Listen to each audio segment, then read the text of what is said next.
even honor that. I am embarrassed that we choose to make a political issue out of a world-class facility. Kaya tuloy, wala nang mag-aabalang magpatayo ng matitino at kahanga-hangang mga infrastructure dito sa Pilipinas.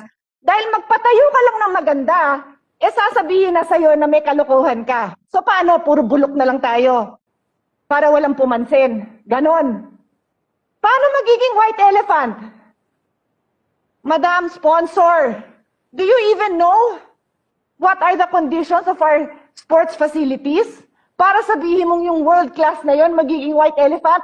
Hindi nyo ba alam na pinasa natin ang National Academy of Sports? And doon, doon magte-training ang mga bata natin, mga future Manny Pacquiao. Paano naging white elephant? Sana naman mag-ingat naman kayo sa mga paratang nyo. Dahil yan na naman ang i-headline. Of Director Matibag, malaki daw kaso to. Naimbestigahan na niya? Alam niya ng malaking kaso? Paano niya nalaman? So sa akin lang, Mr. Presiding Officer, simple lang eh. What was the intention here? To distract the minority floor leader, who is one of only two lawyers right now, because our other lawyer was already carted off somewhere. So dalawa lang kami. So you want to distract him. So ako na lang ang tatayo dito. Hindi na siya makakapag-aral. Yung ba intention? Because it is clearly the intention.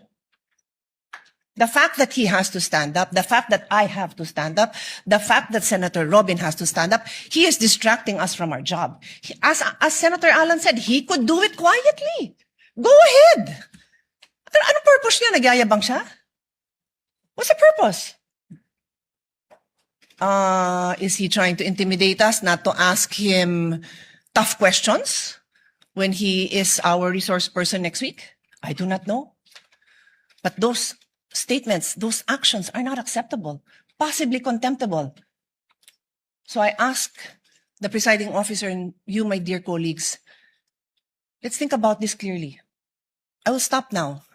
As Senator Pangilinan said, we can take this up on Monday. Salamat na pinagbigyan niyo ako na mapanood natin at pag-isipan natin. Na gano'n na lang, pag may pinatawag tayo sa witness stand, abangan natin na magpe-press kung ano-ano pagsasabi tungkol sa atin. I didn't have enough time to research. But clearly, I know that there's jurisprudence that does not allow